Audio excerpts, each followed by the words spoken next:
A man walks to a gate agent, his first-class ticket in hand. He's earned it a top-tier member of the airline's loyalty program for a decade. He's dressed for a long-haul flight, a simple cashmere hoodie and comfortable trousers. The gate manager takes one look at him at the color of his skin and decides he doesn't belong. She denies his upgrade, giving it to a white couple with a fraction of his status. She smirks as she hands him a new boarding pass for the Bacchus of the plane. What she doesn't know is that the man she just humiliated isn't just another passenger. He's Elias Vance, the phantom investor who just bought a $400 million stake in her company, and her condescending smirk has just cost her everything. This is the story of how a single act of prejudice triggered a corporate earthquake. The air in John F. Kennedy International Airport's Terminal 4 had a weight to it. It wasn't just the humidity of a late New York summer clinging to thousands of bodies in transit. It was an atmosphere thick with hurry anxiety and the faint metallic scent of jet fuel. For most, this was a place of frantic energy, a necessary purgatory between one life and another. For Elias Vance, it was simply a place of observation. He sat near gate B26, watching the river of humanity flow by. He wore a dark grey hoodie, the fabric a soft, luxurious cashmere that went unnoticed by most, paired with tailored black athletic trousers and a pair of pristine, minimalist sneakers from a niche Swiss brand. On his wrist was a Patek Philippe watch, its face understated and elegant, a quiet testament to a fortune built not on inheritance, but on relentless innovation. To the casual observer, he was just another traveler, perhaps a musician or an athlete, comfortable and anonymous. That was exactly how he preferred it.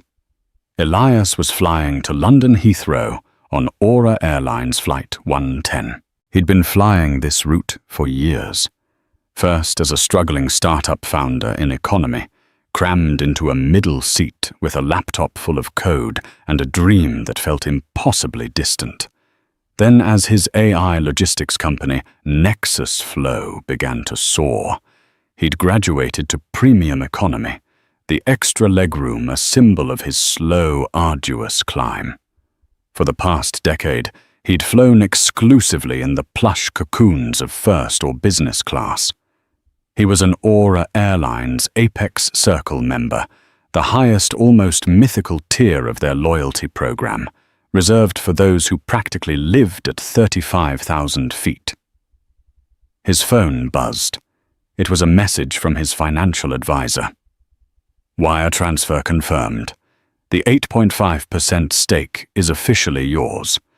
You are now the largest individual shareholder in Aura Air Group. Congratulations, Mr. Vance. A ghost of a smile touched Elias's lips. It was done. After months of quiet, aggressive acquisition through his private equity firm, Vance Capital, he had secured a massive controlling interest in the airline. The board knew a major investor had been buying up stock, but they didn't know who. They had invited the mysterious new stakeholder to a critical board meeting in London in 2 days. They were expecting a faceless corporation, a hedge fund from Dubai or Singapore. They were not expecting him. He had invested for a simple reason: he saw inefficiency. Nexus Flow had revolutionized ground-based logistics, predicting and solving supply chain problems before they happened. He saw the same potential in air travel. Aura, once a titan of the skies, was lagging. Their technology was antiquated, their customer service was inconsistent, and their stock was undervalued. He saw it not as a failing company, but as a flawed gem he could polish into brilliance. His pre-requested first-class upgrade, a standard perk for his status, hadn't been confirmed at check-in. The app simply said, "See agent at gate." Annoying but not unusual with last-minute aircraft swaps. He gathered his carry-on, a sleek leather duffel, and walked towards the bustling gate desk. A young woman with a nervous energy and a name tag that read Sarah was fielding questions from a dozen anxious passengers. Elias waited patiently in the priority line. When his turn came, he offered a warm, disarming smile. "Hi there, Sarah. Elias Vance. I'm on flight 110, just checking on my upgrade status for seat 1A.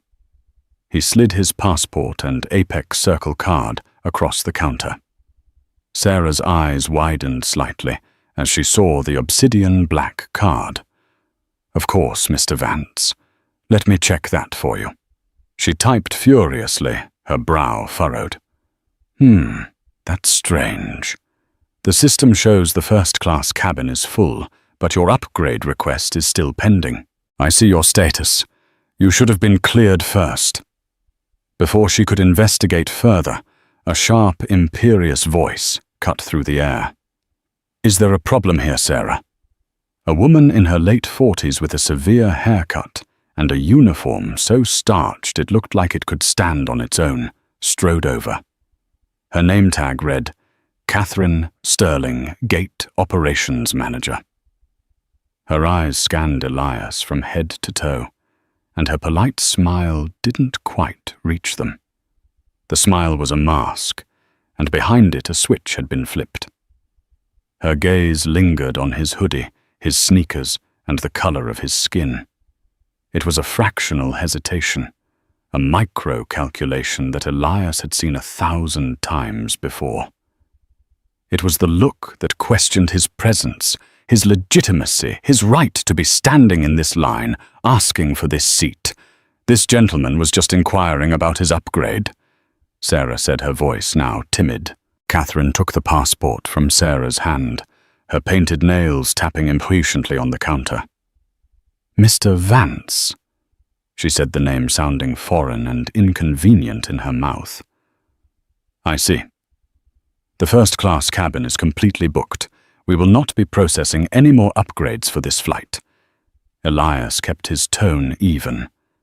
"My status guarantees an upgrade if a seat is available at the 24-hour mark. I checked this morning and there were 3 empty seats in the cabin. I am booked in business, so it should be a simple process." Catherine's smile tightened. "Sir, our cabins are dynamic. Situations change. We have to accommodate crew rest requirements and last-minute full-fare ticket purchases." She spoke with an air of finality, as if explaining a complex law of physics to a child. "There are no available seats." She wasn't looking at her screen. She was looking at him. Elias knew with a certainty that settled like a cold stone in his gut that this had nothing to do with procedure. This was a decision about him. "I'd appreciate it if you could just double-check the manifest," Elias insisted politely. "Seat 1A was available just a few hours ago." Catherine let out a sigh, a theatrical display of exhausted patience. "Sir, I am the manager here. I know the status of my flight. There are no seats." She turned to Sarah. "Finalize the standby list for economy. We need to get this flight out on time." She dismissed him, turning her back to address another issue. The message was clear. "You are done here. Move along." Elias stood his ground, a quiet statue in the chaotic current of the terminal, the black Apex Circle card still sitting on the counter, a silent, ignored testament to his loyalty. The confrontation had just begun, and Catherine Sterling had no idea she was arguing with the man who now, for all intents and purposes, owned the plane she was standing next to. A few minutes passed. Elias didn't move. He wasn't a man who raised his voice or caused a scene. His power lay in his stillness, in his unnerving ability to wait. His silence was a question mark that hung in the air, making Sarah visibly uncomfortable and drawing the attention of other passengers in the priority lane. Catherine, sensing the unresolved tension, turned back, her facade of politeness cracking. "Sir, is there something else you are holding up the line for our other valued guests?" The emphasis on other was not lost on Elias. "Yes," he said calmly. "There is. I've spent over $1 million with this airline over the last decade. My corporate account Nexus Flow funnels another $2 million a year through your transatlantic routes. That valued guest status was earned. I would just like the courtesy of you verifying what you're telling me on your computer screen." A murmur rippled through the nearby passengers. Catherine's face flushed a delicate shade of pink. She had been challenged, her authority questioned in her own domain. It was clear she saw this not as a customer service issue, but as an act of insubordination. Just then, a well-dressed white couple in their 50s, the Millers, approached the counter from the side. Mr. Miller, flushed and flustered, addressed Catherine directly, waving his boarding passes. "Excuse me, Catherine, we were told to check with you about a possible upgrade. We're gold status." Catherine's entire demeanor shifted in an instant. The icy wall of corporate procedure melted away, replaced by a warm, conspiratorial smile. "Ah, Mrs. Miller. Of course. Let me just see what I can do for you." She turned to her terminal, pointedly ignoring Elias, who was still standing directly in front of her. Her fingers danced across the keyboard. Elias watched, his expression unreadable, as the very action he had requested was now being performed for someone else. "Oh, it looks like we've had 2 last-minute cancellations in first class," Catherine announced, with theatrical surprise, her voice loud enough for everyone to hear. "How fortunate, seats 2D and 2F. I can process that for you right now." The lie was so bald, so audacious, that it almost took Elias's breath away. Not 1, but 2 seats had magically materialized. He glanced at the departure board. The flight was listed as final boarding. Last-minute cancellations were a fantasy. These were the seats that had been there all along. Sarah, the younger agent, looked from her screen to Elias, then to Catherine. Her face a mask of panicked disbelief. She knew what her manager was doing. She knew it was wrong. But the sharp, warning glance Catherine shot her way was enough to silence any potential protest. Sarah looked down her hands, trembling slightly as she continued to tag a bag. "Oh, that's wonderful," Mrs. Miller gushed. "Thank you so much, Catherine. You are a lifesaver." "It is my absolute pleasure," Catherine beamed, printing out new boarding passes. "We always strive to take care of our most loyal customers. Enjoy your flight." As the Millers walked away, giddy with their unexpected luck, Catherine turned her attention back to Elias. The warm smile vanished, replaced by a cold, triumphant finality. She picked up his Apex Circle card between her thumb and forefinger, as if it were something distasteful, and slid it back across the counter. "As I said, sir," she stated, her voice dripping with condescension, "there are no available upgrades. Your original seat in Business 22B is still waiting for you. Now, if you'll excuse me, I have a flight to dispatch." The injustice was breathtaking. It wasn't just a denial of service. It was a public and deliberate humiliation. She had looked at him, a black man in a hoodie, and made a judgment. She had decided he was unworthy, a fraud, or someone who simply didn't fit her mental image of a first-class passenger. She had then manufactured a reality to support that judgment, giving his rightful seat to a white couple with a lower status right in front of his eyes. Other passengers were now staring openly, some with sympathy, some with discomfort, others with an indifference that was its own form of judgment.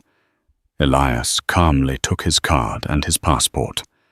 He looked directly into Catherine Sterling's eyes. He didn't show anger or frustration. He showed nothing but a deep, unnerving calm. "Thank you, Catherine," he said, his voice level. "You've been very illuminating." He turned and walked towards the jet bridge, leaving her with a smirk of victory on her face. She believed she had won. She had put a man she deemed out of place back in his place. She had asserted her small measure of power. As Elias walked down the carpeted ramp, the muffled sounds of the terminal fading behind him, he wasn't thinking about the discomfort of seat 22B. He wasn't thinking about the champagne he wouldn't be drinking or the lie-flat bed he wouldn't be sleeping in. He was thinking about corporate rot. He was thinking about how a culture of prejudice embodied by one gate manager could poison an entire company from the ground up. The problem with Aura Airlines wasn't just its outdated booking software or its inefficient logistics. It was this cancer of perception. He had planned to spend his first week as an investor, quietly observing from the inside, gathering data before the big board meeting. Catherine Sterling had just fundamentally changed his agenda. She had just unknowingly volunteered to be the centerpiece of his presentation. The flight to London would no longer be a commute. It would be a 7-hour case study. The business class cabin on Aura's Boeing 737 was comfortable by any objective standard, but for Elias it felt like a cage. From his aisle seat, 22B, he had a clear view of the curtain separating his cabin from the hallowed ground of first class. It was just a thin piece of fabric, but at that moment it represented a barrier of prejudice, a line drawn in the sand by one woman's bigotry. He settled in, stowing his duffel in the overhead bin. A flight attendant, a kind-faced woman named Maria, offered him a pre-departure drink. He asked for a sparkling water.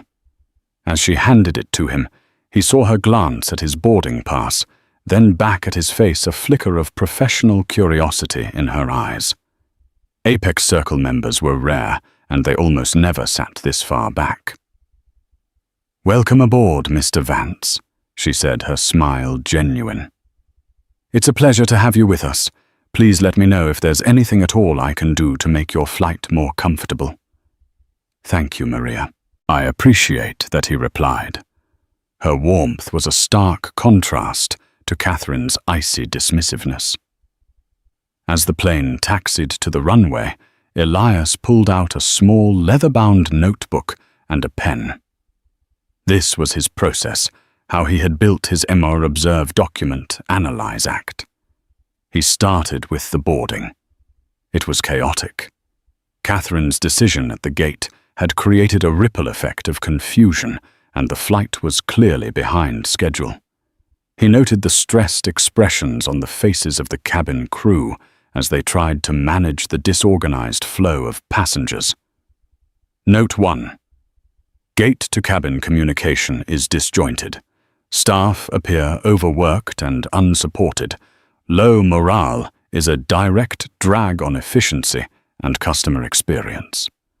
Once airborne, the service began.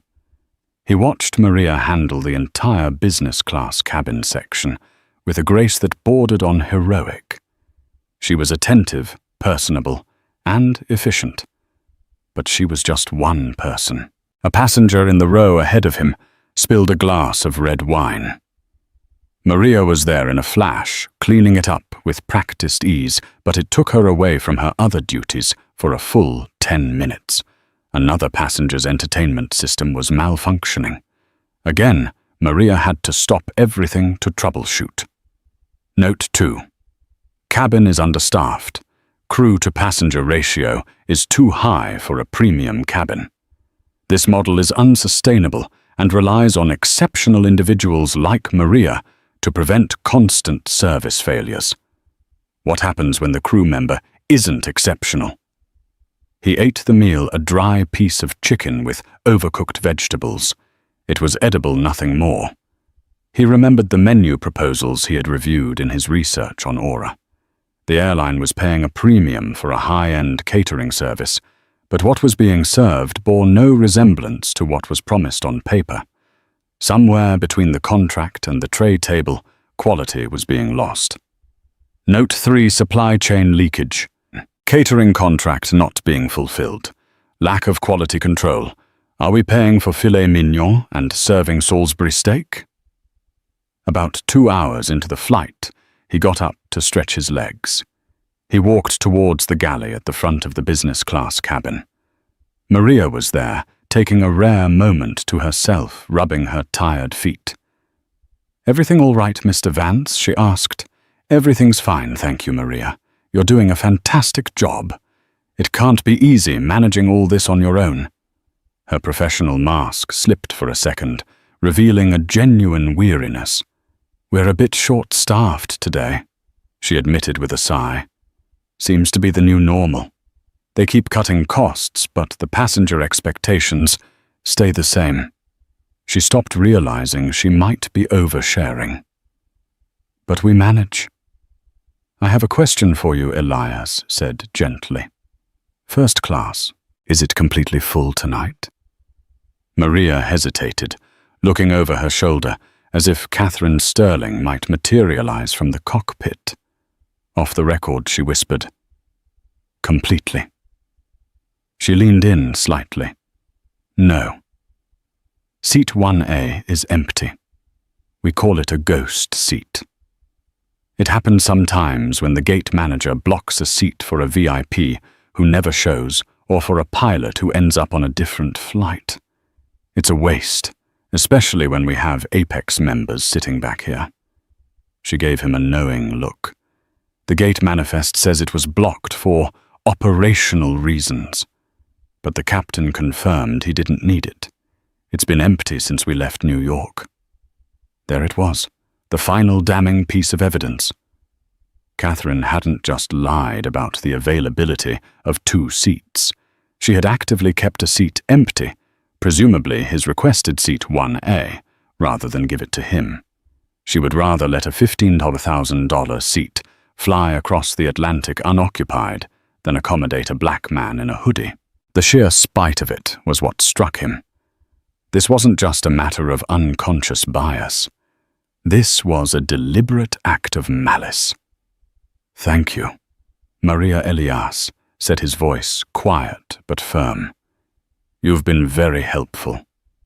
He returned to his seat, the knowledge settling heavily within him. He opened his laptop, ignoring the spotty Wi-Fi, and began to type. He wasn't drafting a complaint letter. He was restructuring his entire approach for the board meeting. His initial plan had been to focus on logistics technology integration and fleet modernization. It was a numbers and systems presentation. Now it would have a new introduction, a prologue, a story about a flight from New York to London. He would detail the gate experience not as a bitter passenger, but as a primary shareholder, analyzing a critical flaw in the company's most valuable asset, its brand. He would talk about the tangible cost of low employee morale, the inefficiency of poor gate management, and the massive, incalculable liability of systemic prejudice. Catherine Sterling thought she had relegated him to seat 22B. She had no idea she had just given him a front-row seat to the very soul of the company he now owned. And from this vantage point, he could see everything that was broken. The descent into London was shrouded in a familiar grey mist. As the Boeing 707 broke through the clouds, the sprawling, intricate tapestry of the city emerged a sight that usually filled Elias with a sense of purpose and opportunity. Today it felt different. It felt like a destination, a finish line for a race he hadn't intended to run. The plane touched down at Heathrow with a gentle thud. As it taxied towards the terminal, the familiar chime rang through the cabin, signaling the end of the journey and the beginning of a new phase of his plan. The curtain to first class was pulled back, and he watched the Millers emerge, looking refreshed and content, chattering about their wonderful flight. They passed his row without a glance. Elias waited patiently for his turn to deplane, a stark contrast to the scrum of passengers jostling for position in the aisle. He gave Maria a nod of thanks as he passed the galley. She returned it with a small, empathetic smile.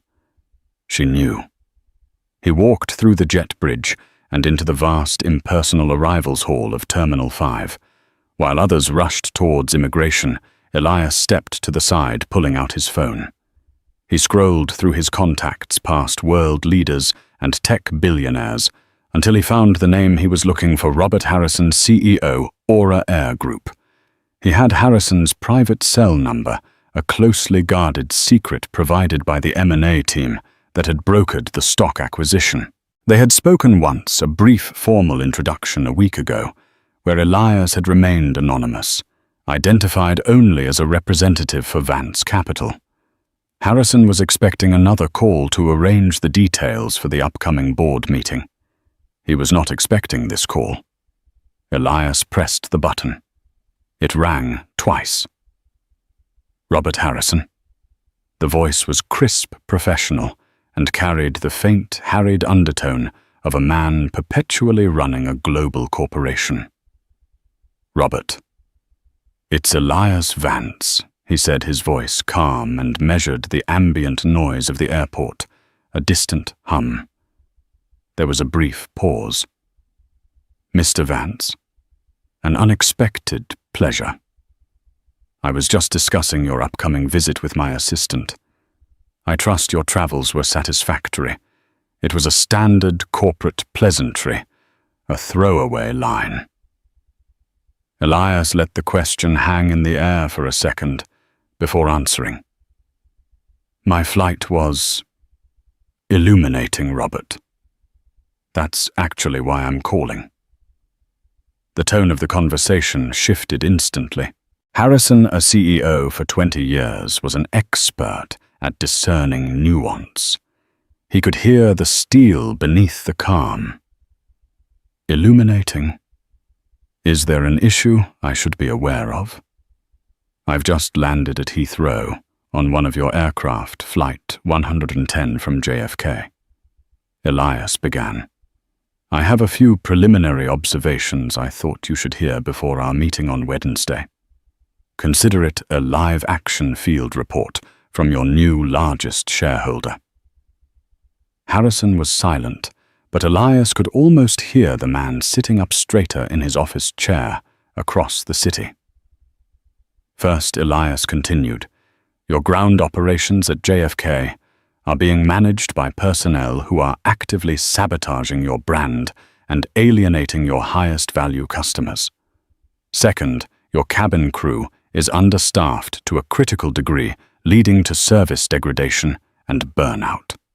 Third, your supply chain for in-flight services is broken, and you are not receiving the quality you're paying for. And finally, and most importantly, you have a systemic cultural problem of prejudice that is not just a moral failing, but a significant unquantified financial liability." He delivered the points without emotion, like a surgeon listing diagnoses. He didn't mention his name, his seat, or the upgrade. He kept it high-level strategic. It was more damning that way. The silence on the other end of the line was profound. Robert Harrison was a man who dealt in quarterly reports, stock fluctuations, and union negotiations. He was used to problems he could see on a spreadsheet. This was something different. This was a direct surgical strike at the heart of his operation from a man who now held a terrifying amount of power. Mr. Vance Harrison finally said, his voice now stripped of all pleasantries. "These are extremely serious allegations. Could you provide specifics? I'll provide a full detailed analysis at the board meeting, complete with actionable recommendations," Elias replied. "I've already begun preparing the presentation. However, I want you to look into the operational record of Flight 110, which departed JFK this evening. Specifically, I want you to cross-reference the first-class manifest, with the list of Apex Circle members on that flight. I want you to find out why Seat 1A flew empty. And I want you to get a name. The name of the gate operations manager on duty." He let that sink in. He had given Harrison a thread. He knew that a man like Harrison, his position now implicitly threatened, would pull on that thread until the entire tapestry unraveled. "I will look into this personally, Mr. Vance." Immediately, Harrison said, his voice tight. "I can assure you Aura Airlines does not tolerate the kind of behavior you're implying." "Good," Elias said, "because I don't tolerate investing $400 million in a company that does. My car is here. I'll see you on Wednesday. Robert." He hung up, leaving the CEO of Aura Air Group stewing in a potent cocktail of fear and curiosity. Elias stood for a moment watching the signs directing passengers to baggage claim and ground transport. He had just fired a warning shot, a precise and powerful missile aimed directly at the executive suite. He hadn't raised his voice. He hadn't filed a complaint. He had simply presented a series of business problems to the man paid to solve them. Catherine Sterling, in her moment of prejudiced victory at gate B26, thought she was dealing with a lone passenger. She had no idea she had just become the central topic of conversation between her CEO and the most powerful new force in the company. The wheels of corporate karma were beginning to turn, and they were far larger and more unforgiving than she could ever imagine. The Aura Air Group headquarters was a monument of glass and steel in Canary Wharf, designed to project an image of sleek, modern authority. Inside on the 48th floor, the boardroom was a sanctuary of hushed power. A long, polished mahogany table reflected the overcast London sky. Leather chairs, each costing more than a transatlantic flight, were arranged with geometric precision. At the head of the table sat Robert Harrison, his face a grim, unreadable mask. He had spent the last 36 hours in a state of controlled panic. He had pulled the thread Elias Vance had given him, and the results had horrified him. He had the flight manifest, the passenger list, and a full report from a terrified JFK station director. He had a sworn statement from a gate agent named Suri, and he had the security footage. He knew everything. The only thing he didn't know was what Elias Vance looked like. The investor had been a ghost operating through layers of lawyers and investment bankers. The members of the board filed in a collection of silver-haired men and impeccably dressed women who made up the old guard of the British and American aviation industry. They murmured amongst themselves, the topic of conversation being the mysterious Vance Capital, and the man who now held their company's fate in his hands. They were expecting a ruthless corporate raider, a titan in a Savile Row suit. At precisely 10:00 a.m., the boardroom doors opened. Robert Harrison's executive assistant, a poised woman named Eleanor, stepped in. Mr. Harrison, members of the board. Mr. Elias Vance. Elias walked in. He was not wearing a suit. He was dressed in a tailored navy blue blazer over a simple white t-shirt, dark trousers, and the same minimalist sneakers he'd worn on the flight. He moved with the quiet confidence of a man who belonged in any room he chose to enter. A wave of stunned silence washed over the boardroom. This was not the man they were expecting. He was young, he was black, and he radiated an aura of calm technological disruption, not old-world corporate power. Robert Harrison's face went pale. He stood up, his professional composure momentarily shattered. He recognized him instantly from the high-resolution photo attached to the JFK incident report.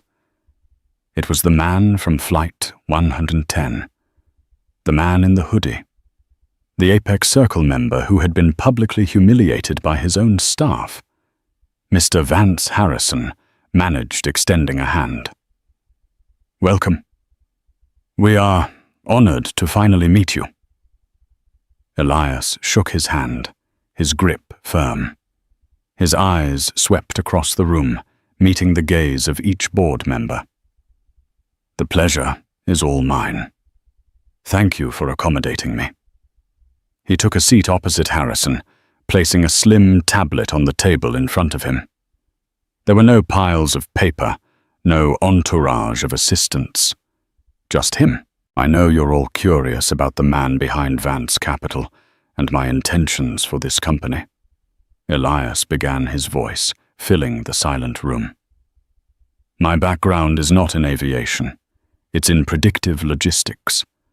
My company, Nexus Flow, which I sold to Oracle for a significant sum last year, transformed how global shipping companies manage their assets.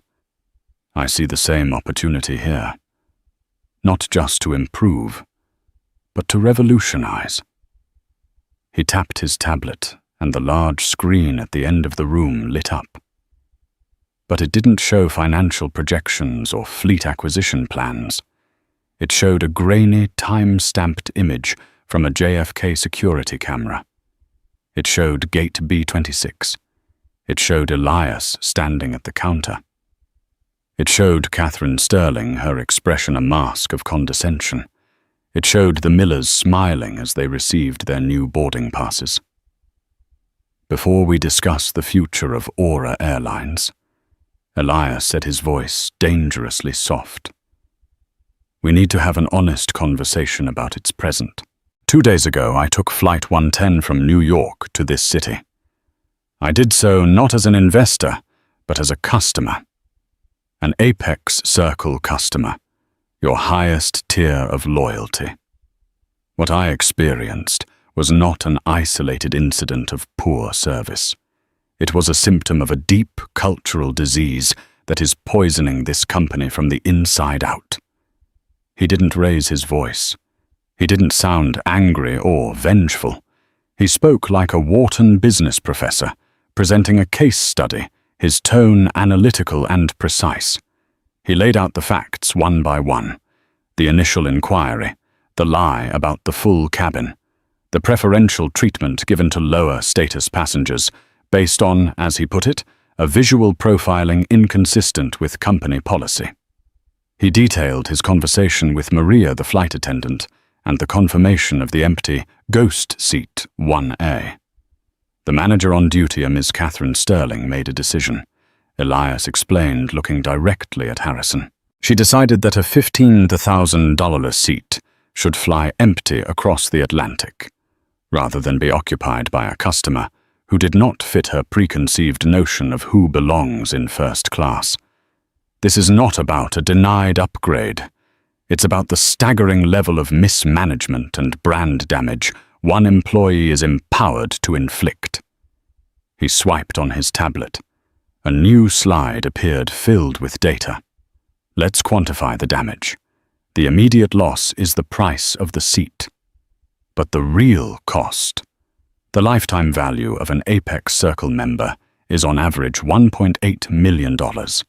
If Ms. Sterling has done this just 10 times in her career, and I suspect the number is far higher, that's an $18 million loss in revenue from a single mid-level manager. Now multiply that by every manager in your system with a similar bias. The numbers become astronomical. This isn't a human resources issue, ladies and gentlemen. This is a fiscal crisis. The board was captivated, horrified.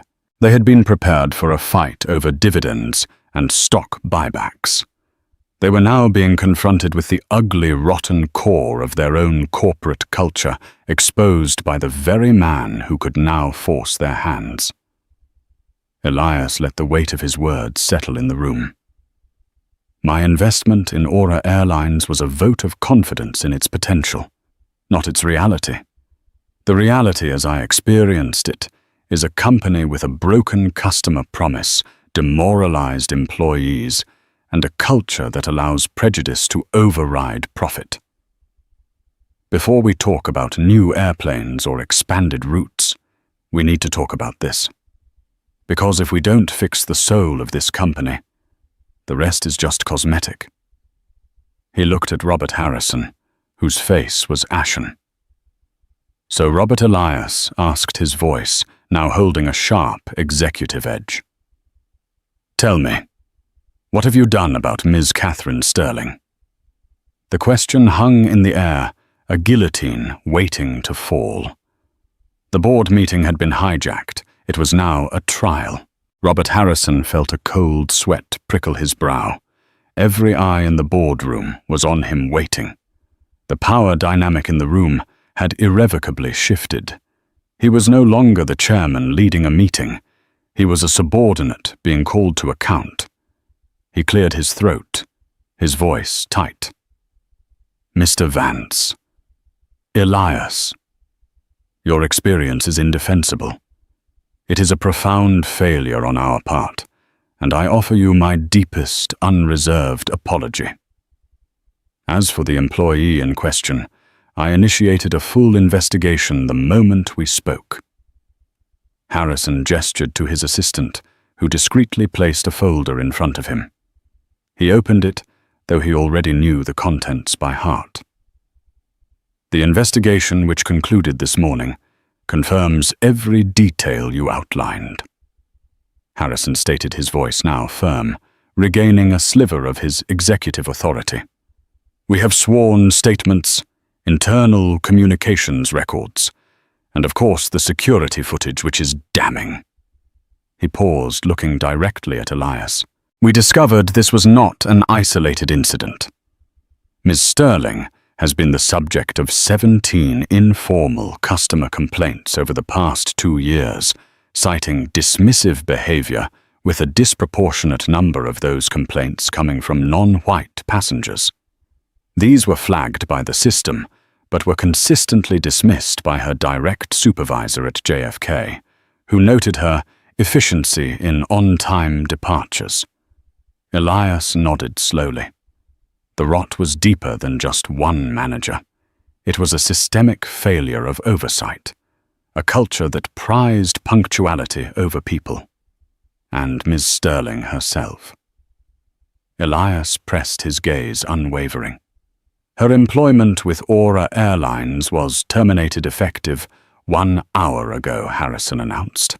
The words landed with the finality of a gavel strike, a career of 20-plus years erased in a moment. But Elias knew the real karma wasn't just in the firing, it was in the how.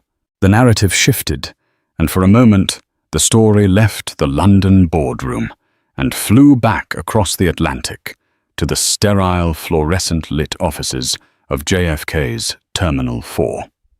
Catherine Sterling had arrived at work that morning, feeling invincible. The previous 2 days had been perfectly normal.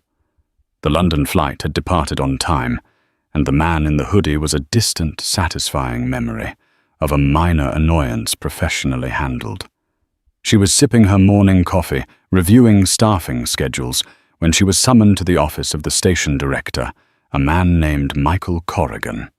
She walked in with a confident stride, assuming she was being consulted on a logistical matter. Michael was at his desk, his face grim.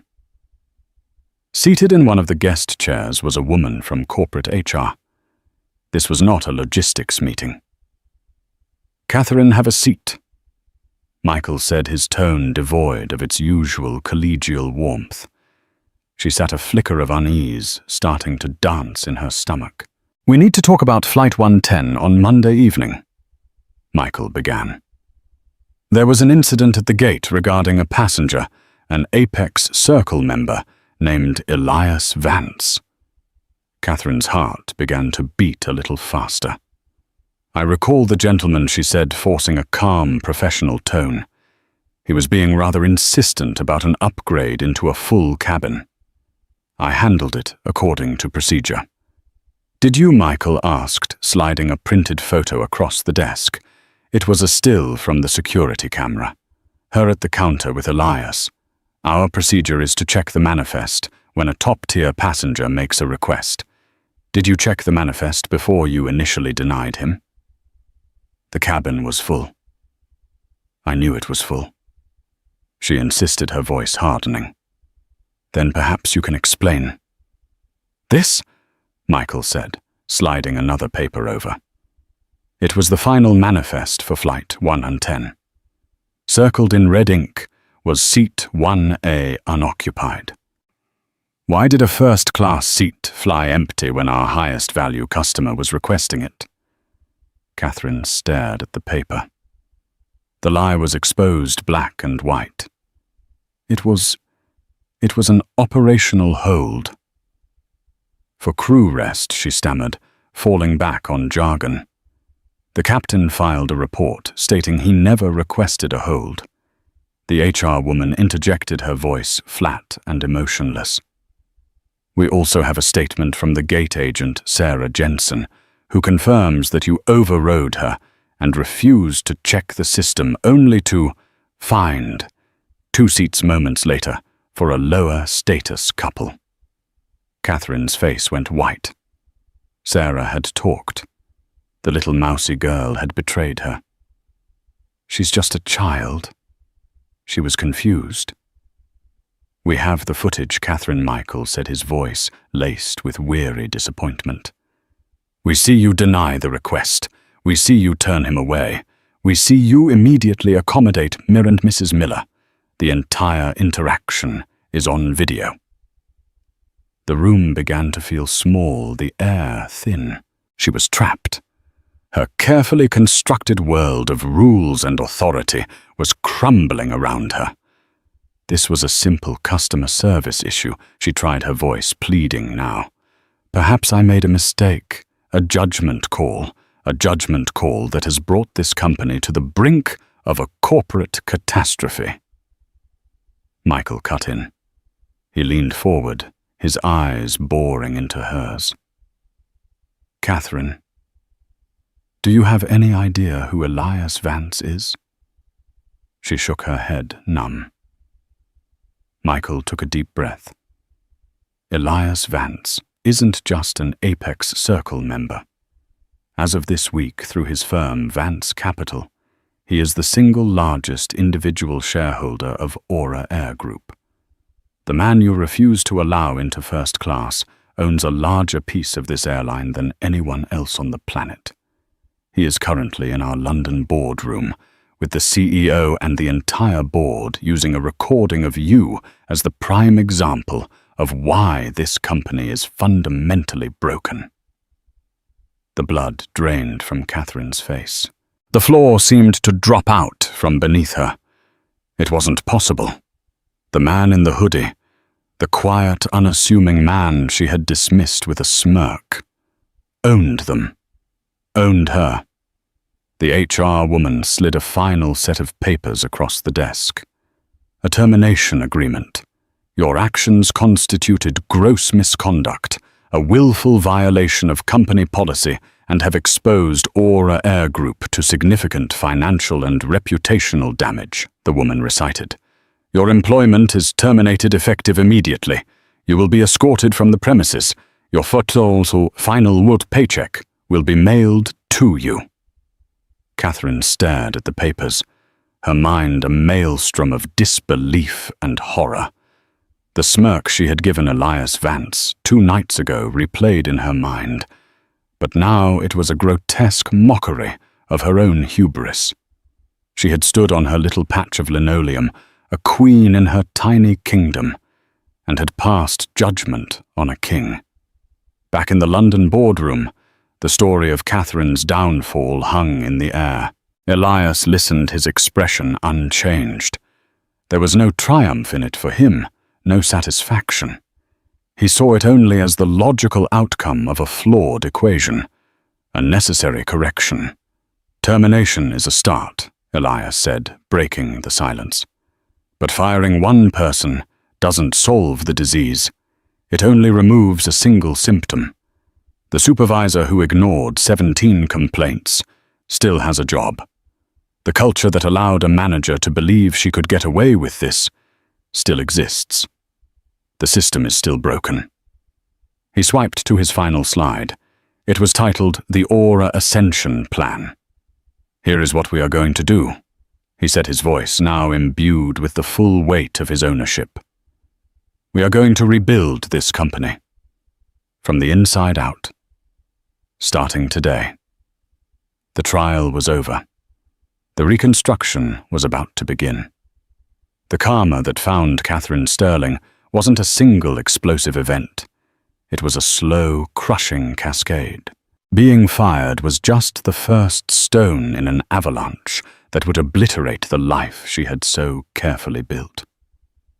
She was escorted from her office by security, a humiliating walk of shame past the faces of colleagues who quickly looked away, not wanting to be associated with her spectacular fall from grace. Sarah, the young gate agent, watched from a distance, her expression not one of triumph, but of profound sadness and relief. Catherine believed she could find another job easily. 22 years of experience in airline operations was a valuable commodity. But the aviation industry, for all its global reach, is a remarkably small and interconnected world. The story of the gate manager who humiliated a new billionaire investor became a legend, whispered in crew lounges from Singapore to San Francisco. No official memo was sent out, but the message was clear. Her name was blacklisted. Her applications to other major carriers went unanswered. Recruiters who had once hounded her suddenly went silent. Within 6 months, she was forced to take a job managing a rental car kiosk at a dreary suburban airport, a humbling parody of her former life. The starched uniform was replaced by a cheap polyester polo shirt. The authority she once wielded was gone, replaced by the need to upsell insurance packages to weary travelers. She had once decided who flew in first class. Now she argued over fuel charges and dent waivers. But the real karma was quieter. It was the loss of her identity. She had been Catherine Sterling Gate Operations Manager. Her job was her entire world, the source of her pride and her power. Without it, she was just Catherine. A woman in her late 40s with a mortgage she could no longer afford, and a future that looked as grey and endless as a winter sky over the tarmac. Meanwhile, at Aura Airlines, the earthquake Elias Vance had triggered was reshaping the entire landscape. His ascension plan was not a suggestion, it was a mandate.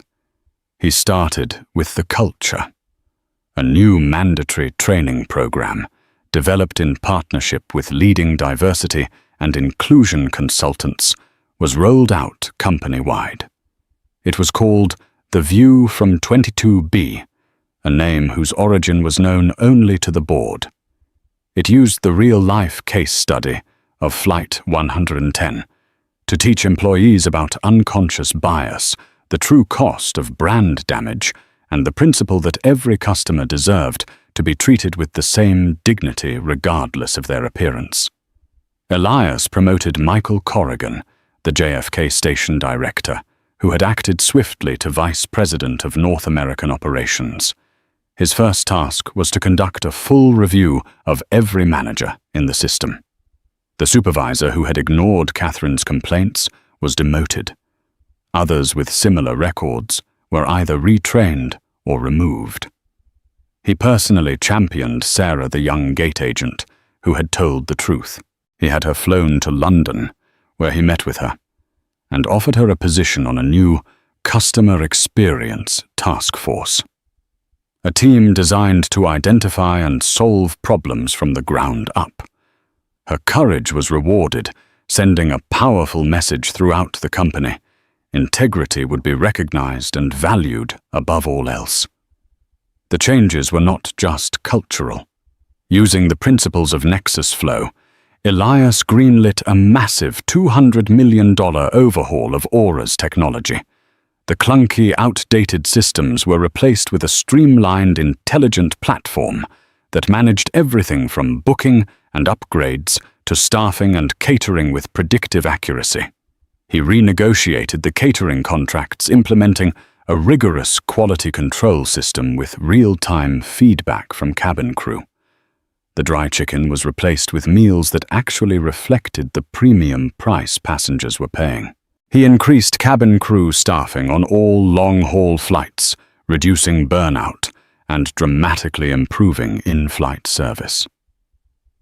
Maria, the flight attendant from his flight, was promoted to a training role, teaching new hires the art of genuine customer care. Within a year, the results were undeniable.